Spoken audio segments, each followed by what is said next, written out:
Buenos días, estudiantado. La lección de esta semana corresponde a Sociedades del Conocimiento con base en los textos de Carrera Umaña y de la UNESCO, cuya referencia bibliográfica están de manera completa al final de esta presentación. Las sociedades de la información y del conocimiento es un tema que se ha venido refiriendo o hablando por lo menos unos 15 años, un poco más quizá, en nuestras sociedades actuales. ¿A qué es lo que remite sociedades del conocimiento? Sociedades del conocimiento hace referencia a sociedades, o sea, a entramados sociales, culturales, políticos, donde hay transferencia de poderes, en que se caracterizan de otras sociedades contemporáneas a esas en el uso que hacen de la información. Estas sociedades de la información y del conocimiento utilizan la información como principal modo de producción, o sea, la información aquí se convierte en materia prima. ¿Para producir qué? Conocimiento. Este conocimiento, de acuerdo a este planteamiento de las sociedades del conocimiento, se comercializa. ¿De dónde se genera? Pues a partir de los avances científicos y tecnológicos. Por ello, sociedades que se rijan en la producción del conocimiento a partir de la información tienen que invertir o implicarían un gobierno, una sociedad, en que invierta económicamente mediante políticas públicas en tecnología y formación especializada. ¿Precisamente para qué? Para poder generar las personas necesarias, o sea, los científicos, sean naturales o sociales, necesarios para producir y analizar la información y así generar conocimiento. Algunos autores, por ejemplo, como la UNESCO, consideran que esta producción del conocimiento debe estar dirigida al desarrollo humano. Es decir, no sería simplemente producir conocimiento por conocimiento, sino que el conocimiento tenga beneficios para la raza humana. Un ejemplo básico: no podemos negar que en la Segunda Guerra Mundial se hizo muchos avances científicos, pero muchos de ellos fueron letales. Por ejemplo, en la Primera Guerra Mundial se inventó el gas mostaza como arma. En la Segunda Guerra Mundial tenemos la bomba atómica. O sea, claramente hubo desarrollo de conocimiento a partir de información, pero no fue para nada hacia el desarrollo humano, sino hacia la destrucción del desarrollo humano. Entonces, autores como la UNESCO plantean que sí, está bien que se plantee el uso de la información para generar conocimiento, pero este conocimiento tiene que ir dirigido al desarrollo humano. ¿Por qué? Porque al desarrollar al humano se va a promover, valga la redundancia acá, el desarrollo de la autonomía de la persona. ¿Qué quiere decir esta idea de la autonomía de la persona? Que la persona sea consciente, libre, responsable de sus propios actos, pero actúe en colectividad, no solo pensando para sí. Por ello se habla que esta autonomía tiene que ser tanto individual como social, que la persona pueda actuar y decidir libremente en conjunto con otros, de manera integrada, solidaria y participativa. ¿Para qué? Para así evitar el individualismo que puede generar toda esta generación de conocimiento y que la autonomía no sea reducida a un solo grupo o unos cuantos grupos y excluya a los demás. No obstante, hay que hacer una advertencia, que usualmente tiende a haber una confusión o equiparación entre dos términos que, si bien van ligados, no son lo mismo, no son sinónimos. Por un lado tenemos sociedad de la información y sociedad del conocimiento. A ver, la sociedad de la información es el primer paso que se requiere para que haya una sociedad del conocimiento. La sociedad de la información se refiere específicamente a aquella sociedad que produce distintos medios para acceder a la información, pero sin producir ni comercializar el conocimiento.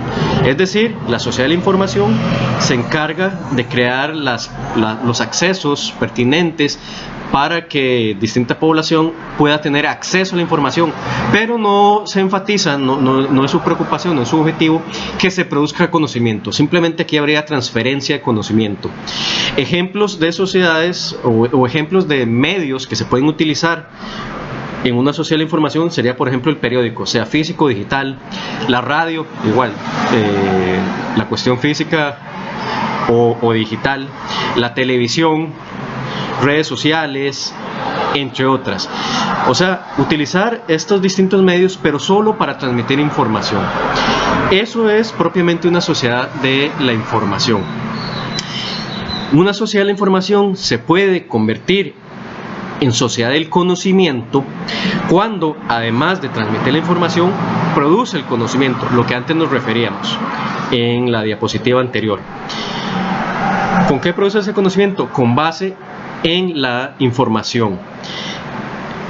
Ejemplo de esto podría ser redes de investigación, que se establezcan distintas redes para, por ejemplo, hacer investigaciones sobre X propiedad de algún elemento, o para cómo solucionar una cuestión práctica, o incluso de carácter filosófico, de literario.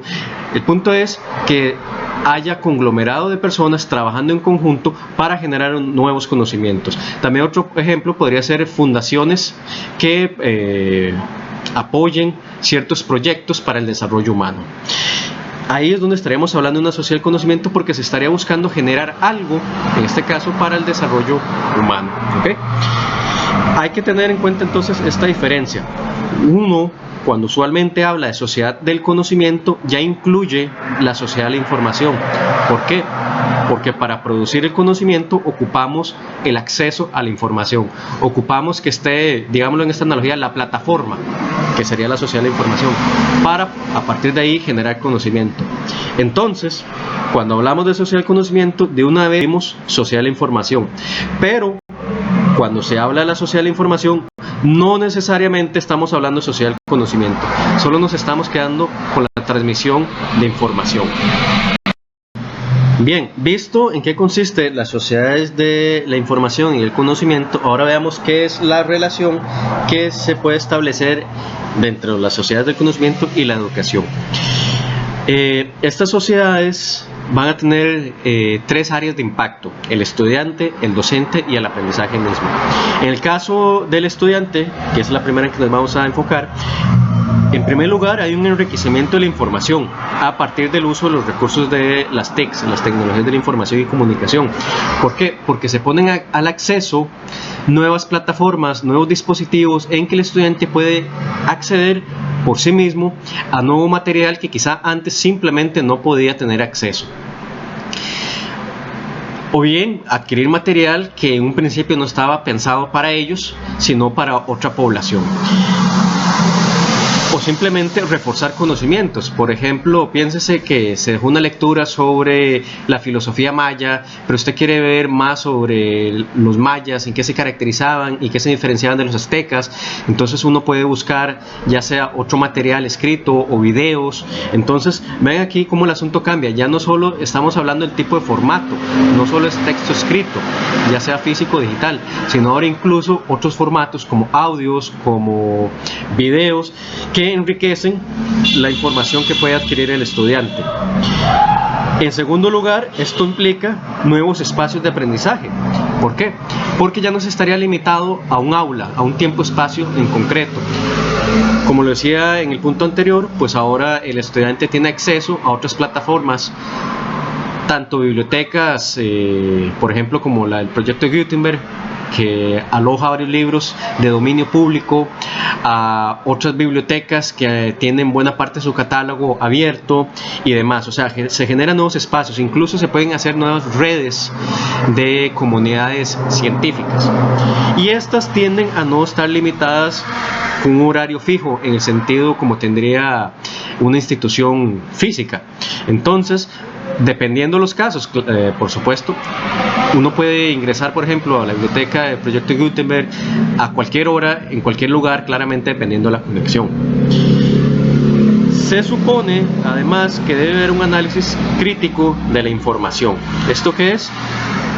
Se espera que, al haber tanto acceso, el estudiante asimile y discierna el uso crítico de esta, no simplemente que se deje llevar por lo primero que se le aparece, sino que pueda tener algún tipo de criterio para ir seleccionando la información, porque la sociedad del conocimiento, si bien nos trae nueva información, un inconveniente ha sido el desborde de información.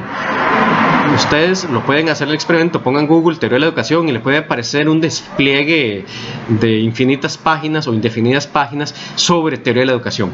Entonces hay que tener o ir aprendiendo usos críticos para discernir información. Ahora bien, hay un punto negativo a este respecto, y es que tiende a haber una falta de responsabilidad por parte del estudiantado, ya sea plagios o poca asimilación de contenido. Lo que hablamos en el punto anterior, a veces no hay análisis crítico, simplemente se quedan, es que lo encontré en internet.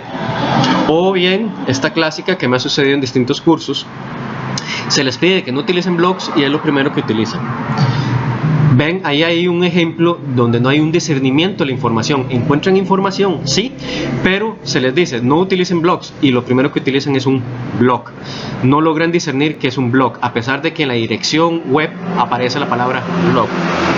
Por otra parte, se dan los plagios porque se dan los copy-paste.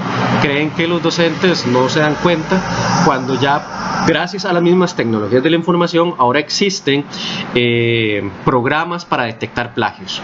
Entonces, esto ha sido uno de los inconvenientes que ha acarreado pues las sociedades del conocimiento en la educación. El segundo punto donde hay impactos e incidencias es propiamente en el docente. En primer lugar, se generan nuevas maneras de relacionarse con el estudiantado. De manera sincrónica, es decir, en tiempo real, en un momento determinado, fuera del horario habitual, se puede establecer espacios de diálogo o incluso de lecciones, foros, teleconferencias, entre otras. O asincrónicamente, es decir, fuera del tiempo real, en horarios igualmente no establecidos del horario habitual, mediante correo electrónico, foros, blogs, plataformas específicas para usos educativos. Es decir, se generan otros espacios donde se puede incluso llevar a cabo una lección, además del espacio físico donde uno usualmente la ejerce. También permite generar nuevos espacios de participación destinados a suscitar el análisis y la opinión personal. ¿Por qué? Porque además de tener el aula física, se puede generar algún tipo, por ejemplo, pensemos, espacio virtual, ya sea en redes como Facebook o WhatsApp o canal de YouTube o cualquier otra plataforma, donde se pueda compartir información afín a la temática. ¿Para qué? Para suscitar el interés. Es decir, poder continuar como con la clase, pero en otro espacio. Ahora, por medio de las TICs, se cuentan con espacios, uno, que permite acceder a información actualizada a la materia que imparte, que igual, y volvemos al punto que veíamos con el estudiante, las sociedades del conocimiento, a partir de las TICs o del uso de las TICs, ha traído el enriquecimiento de espacios. Y ahora se cuenta con nuevos espacios docentes para uno como docente acceder a información que antes quizá no tenía a disposición o no era tan fácilmente accesible porque había que ir físicamente al lugar. En segundo lugar, estos espacios permiten que el docente pueda actualizarse profesionalmente, ya sea de manera guiada o autodidacta. Y en tercer lugar, permite propiamente la interacción con otros docentes allende, más allá del espacio físico, incluso con docentes de otras latitudes, que no necesariamente o quizás sea imposible verlos en la vida, ¿verdad? O si es que se ven alguna vez al año en algún congreso o alguna reunión, entonces se crean otros espacios para poder discutir con otros docentes, compartir experiencias y demás. ¿Qué es el inconveniente o qué inconveniente puede a veces surgir de esto? Que a veces incluye estos espacios en la mediación pedagógica y didáctica, pero siguiendo un paradigma tradicional de transmisión de la información en una interacción. Es decir, se sigue el modelo bancario a veces de la pedagogía tradicional, que docente da a estudiantes información considerando que los estudiantes simplemente son un mero receptáculo, una masa pasiva que recibe información, y no se aprovecha la interactividad que puede haber en los espacios. En tercer lugar, tenemos el impacto de las incidencias en el proceso del aprendizaje. En primer lugar, pues facilita el acceso a recursos en red, la interacción entre participantes y trascender los espacios físicos y temporales que antes hablábamos. Es decir, el aprendizaje ahora se puede llevar allende a los espacios físico-temporales en otras latitudes, ya sea de manera sincrónica o sincrónica, y utilizando una serie de recursos que quizá antes no estaban disponibles. Esto permite una dinamicidad gracias a la virtualidad de los recursos, porque insistimos, a pesar de que puede haber medios virtuales en que le faciliten a usted ordenar una información y pedirla, usted tendría que esperar el tiempo a que le traigan esa información. Ahora, la ventaja de muchos recursos es que son de acceso libre, entonces permiten acceder a ellos. O incluso, vean esta cuestión sumamente interesante de la interacción entre los participantes. Personas generan videos, ya sean tutoriales sobre X cosa o alguna lección, por ejemplo, como esta misma, se comparten en distintas plataformas, como sería YouTube, por ejemplo, y otras personas pueden acceder a ello. Por ejemplo, cómo hacer un PowerPoint a partir, un proyector a partir de un celular, un proyector casero. Pongan ustedes eso en el buscador de YouTube y le aparecen distintos tutoriales. Personas que por su cuenta quisieron compartir su conocimiento y sus experiencias y pues la hacen de acceso en una plataforma que es igual de acceso público y que permite que otros se puedan instruir. Y no necesariamente uno tener que ir a buscar algún especialista en la zona que le ayude con el tema, ¿verdad?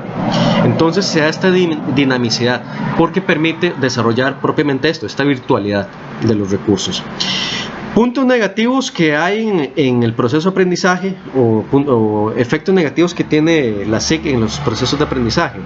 Evidentemente hay una desigualdad en el acceso a la tecnología, que nos vamos a referir a eso más adelante, que eso es un punto que seriamente puede afectar las sociedades de la información y del conocimiento. Luego hay una despersonalización del proceso educativo. ¿Por qué? Porque no se conoce al estudiante, solo se conoce un nombre, un número que uno tiene que evaluar, en el caso del docente, y el estudiante igual, simplemente sabe que hay una persona al otro lado de la pantalla que lo está evaluando, le está dando material, sí, pero no está este contacto humano, por decirlo de esa manera. Esto también puede causar que el estudiante no desarrolle algunas competencias fundamentales, por ejemplo, como hablar en público o defender argumentos ante la crítica de sus pares. Entonces, estos son unos puntos negativos, que no hay que caer en el error de generalizar y decir que todo está mal y que todo trae inconvenientes. No, por supuesto que no, pero sí hay que tener en cuenta estos inconvenientes e ir viendo cómo se pueden ir reduciendo o mitigando según sea el caso. No obstante, para poder garantizar propiamente que se dé una efectiva sociedad del conocimiento, hay unos puntos mínimos que habría que garantizar. El primero es la reducción de la desigualdad de acceso a los medios de información, el segundo, la libertad de información, y el tercero, la libertad de expresión. Vayamos por el primero, que es el punto más largo, dado que es multicausal. Hay que reducir la desigualdad de acceso a los medios de información, es decir, hacer viable que primero se dé una sociedad de la información. Recordemos que toda sociedad del conocimiento implica una sociedad de la información. ¿Por qué? Porque es lo que le da la plataforma para que se pueda producir conocimiento. Entonces, si no se tiene esa plataforma lista, va a ser muy difícil realmente producir conocimiento. Entonces hay que procurar garantizar primero que exista una sociedad de la información. El problema o los problemas están en que la desigualdad al acceso es multicausal. Hay distintas causas que entorpecen y alargan la consecución incluso de una sociedad de la información para poder llegar a la sociedad del conocimiento.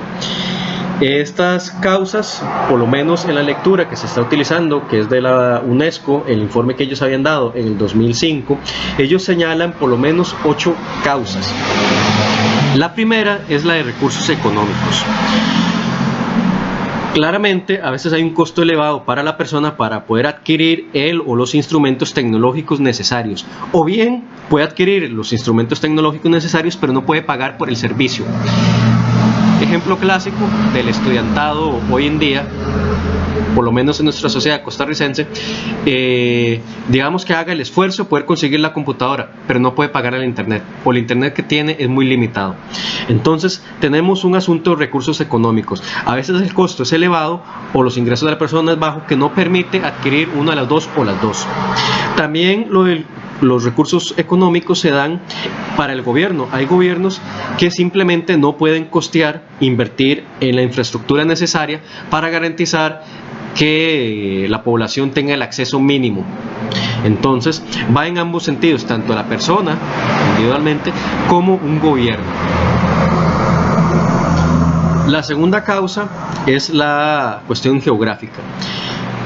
De acuerdo al informe del 2005, si bien ya ha pasado 15 años al respecto, todavía mantiene lamentablemente su vigencia en este punto. Hay una simetría campo-ciudad.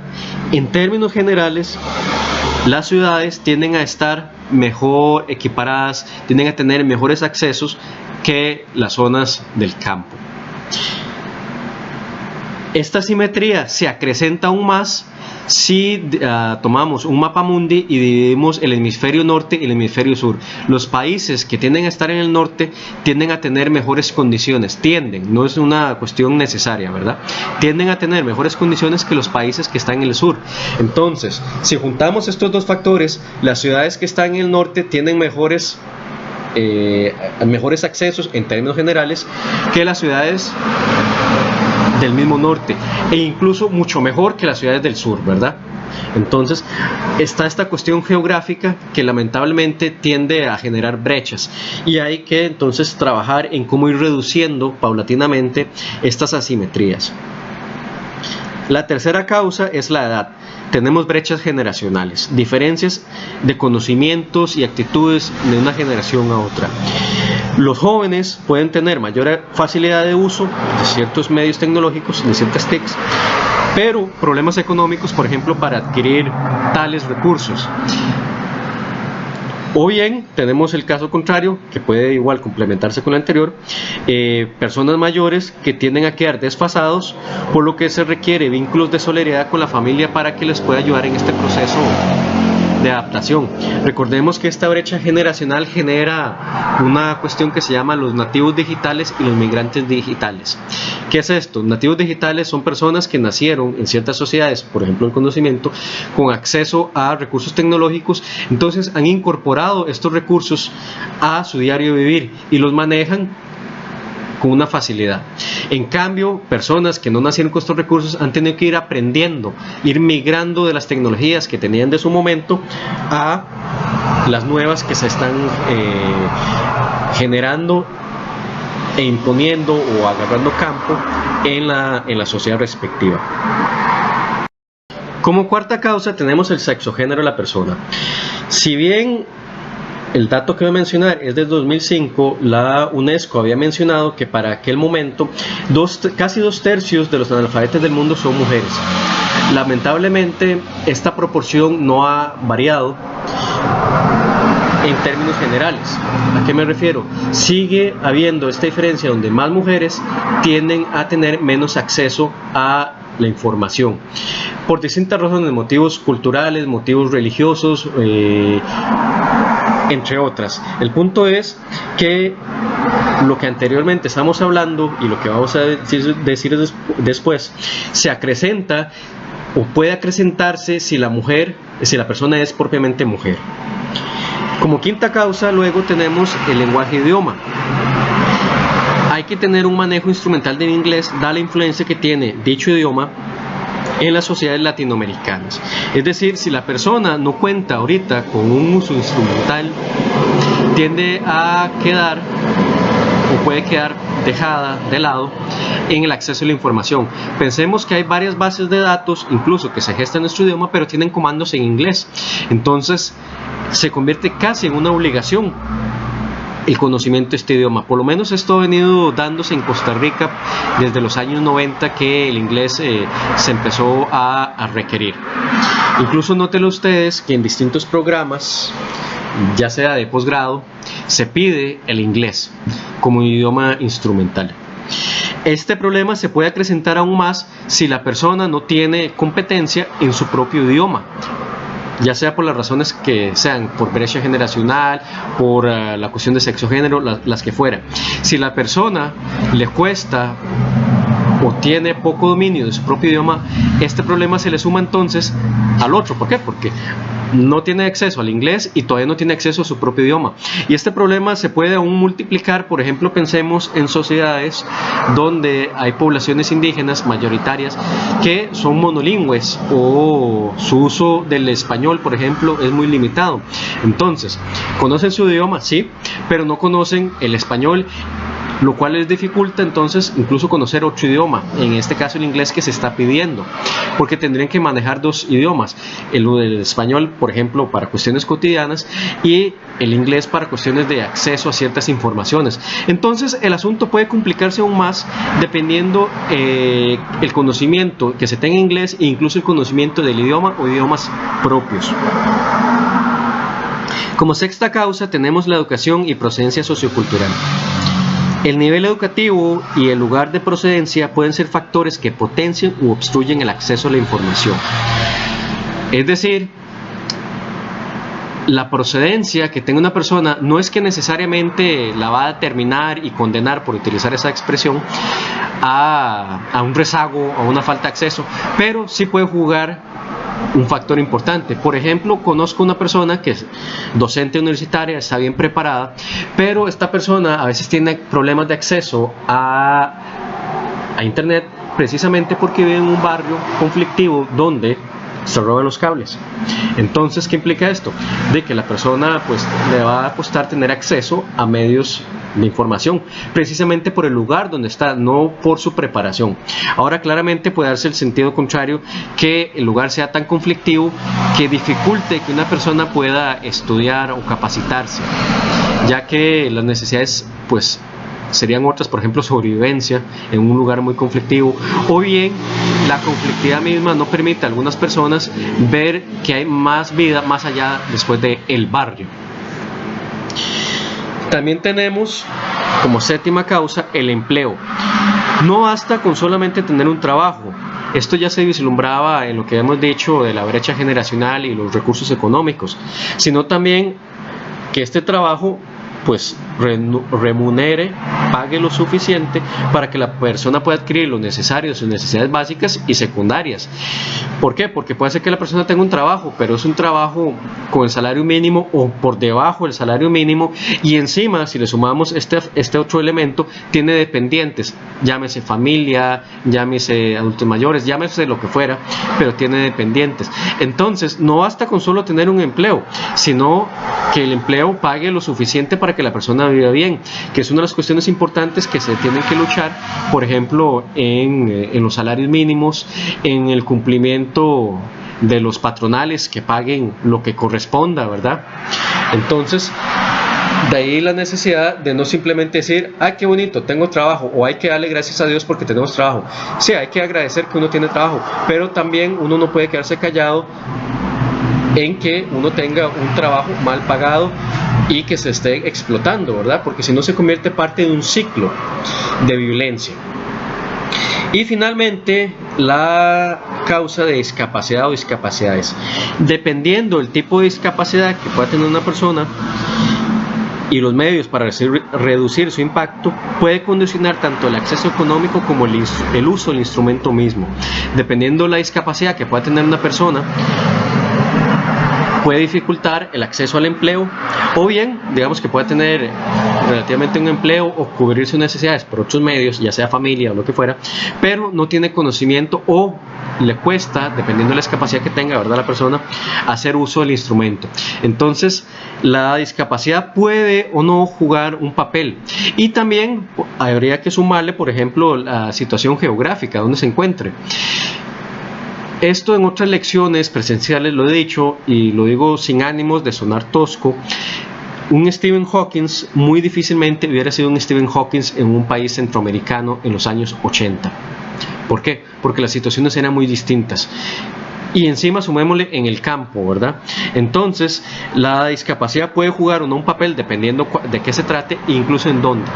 Entonces, estas son unas causas, pueden haber otras, que dificultan la desigualdad al acceso, y habría que ver cómo, no solamente uno, sino también a nivel país y a nivel regional y mundial incluso, cómo se van reduciendo, cómo se pueden ir generando estrategias para reducirlas, para así ir teniendo mayor acceso a los medios de información.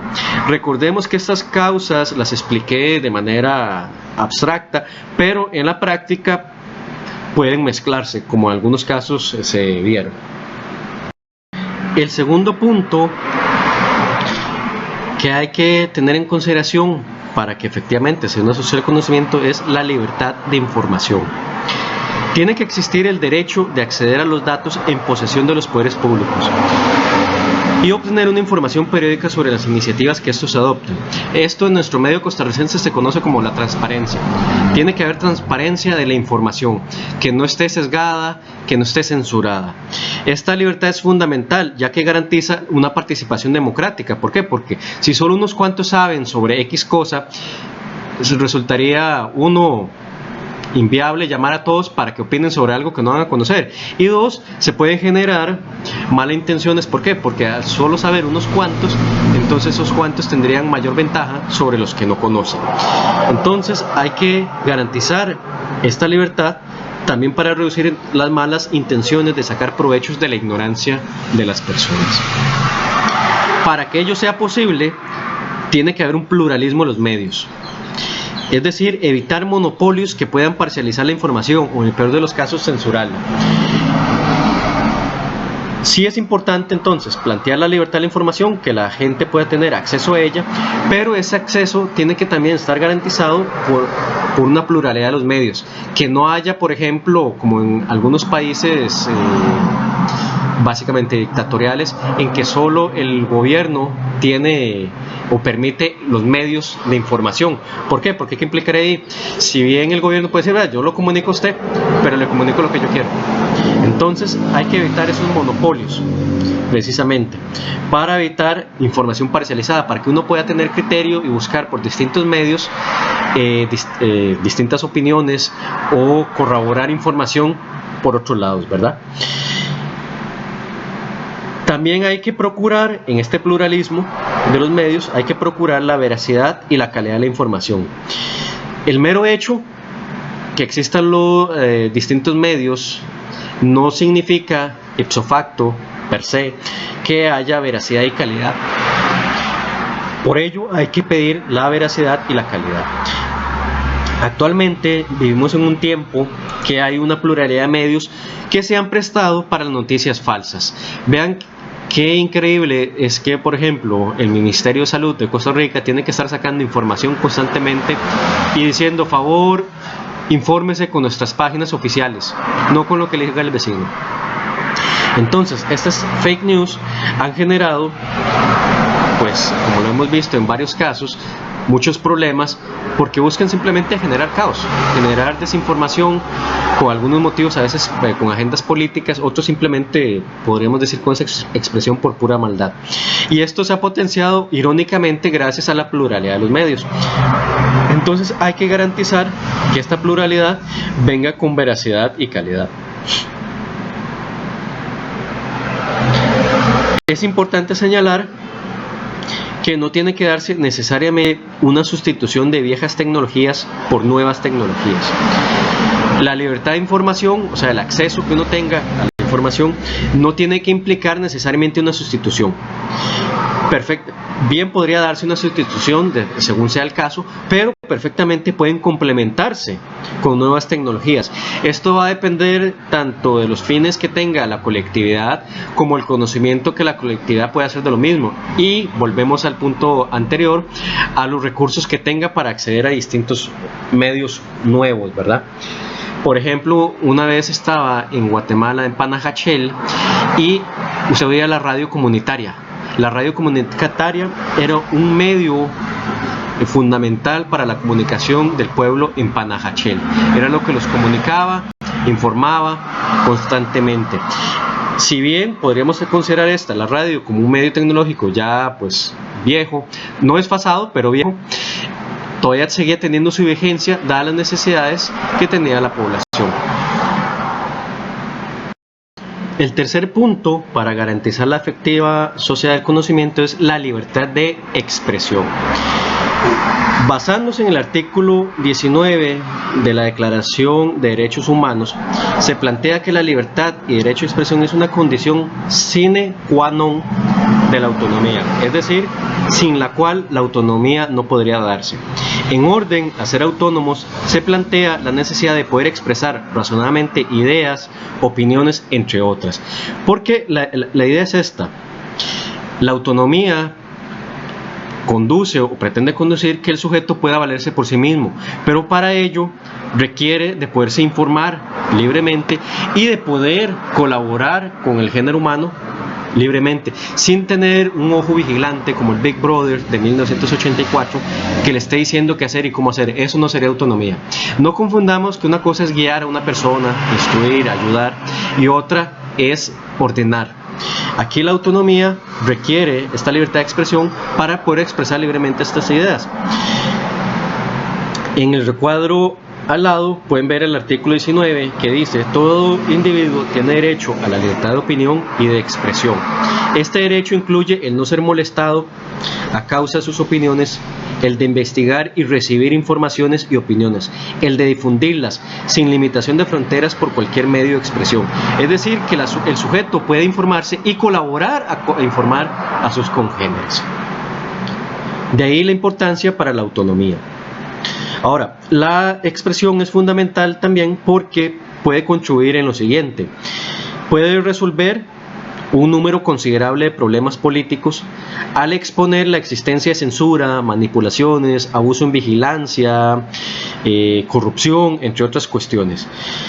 No es que la expresión va a resolver todo el asunto, no, por supuesto que no, pero puede visibilizar algunos asuntos, dar a conocer a otros: vean, nos están jugando mal aquí el asunto, vean, nos están desviando fondos públicos, vean, nos dicen que no hay dinero para esto, pero están habiendo estos casos de corrupción.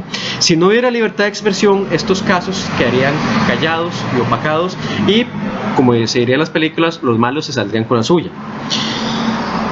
De ahí la importancia, o en este sentido, en que pueda resolver problemas políticos, hace públicos problemas que quizá hubieran pasado desapercibidos.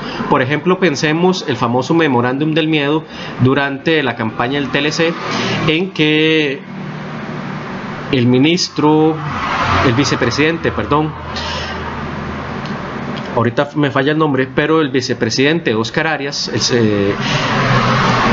había propuesto en un memorándum que se divulgaran estrategias de terror precisamente para gestionar que la gente votara a favor del TLC. Este caso jamás se hubiera dado cuenta uno si no se hubiera expresado públicamente. En este caso particular fue en el semanario Universidad de la Universidad de Costa Rica. Por otra parte, permite resolver problemas económicos al exponer soluciones que no se rigen por intereses capitalistas. ¿Por qué? Porque puede haber ciertos problemas, pero hay ciertos intereses que a veces no permiten que salgan a la luz otros planteamientos. Entonces la expresión puede decir: ok, si hay otras soluciones y no solo con los intereses.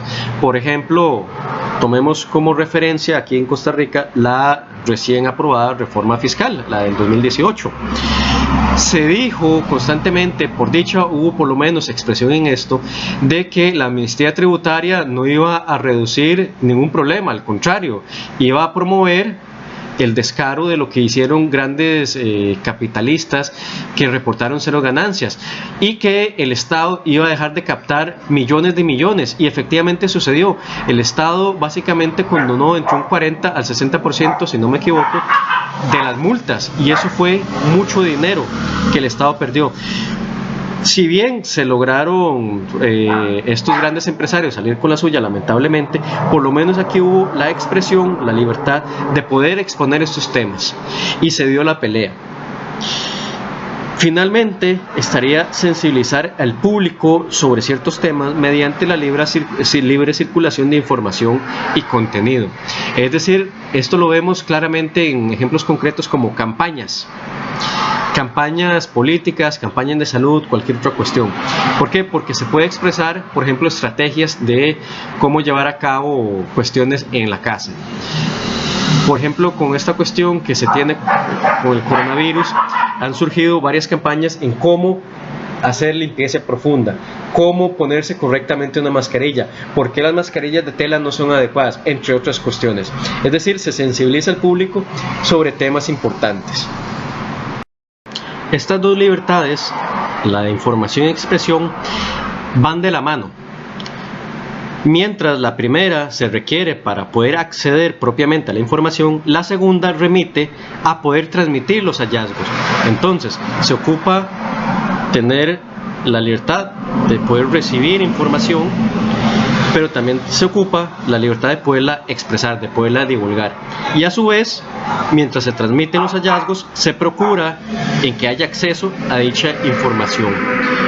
Ambas suponen respetar la libertad indispensable para llevar a cabo investigaciones científicas y actividades recreativas.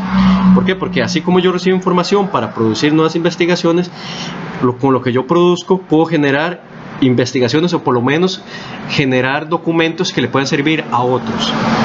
Claramente se requiere el respeto de otros derechos fundamentales necesarios para que la persona no sea obstruida de transmitir y generar conocimiento. Otros derechos fundamentales como pueden estar en las constituciones de cada país o incluso en la misma Declaración de Derechos Humanos. Por ejemplo, algo tan simple como tener derecho a una vivienda digna. ¿Por qué? Porque si bien se puede tener la libertad de información y la libertad de expresión, pues ocupamos los medios materiales para poder llevar esto a cabo. Entonces, esto es los 3 puntos que se requieren para poder garantizar una efectiva sociedad del conocimiento. Que haya acceso a los medios de información, que haya libertad de transmitir esa información y que haya libertad de poder expresar, o sea, divulgar esa información. Con ello damos por finalizado la lección que corresponde a la sociedad del conocimiento. Ahí pueden ver los 2 textos que se utilizaron como base para la realización de la misma. Saludos y que tengan buena tarde.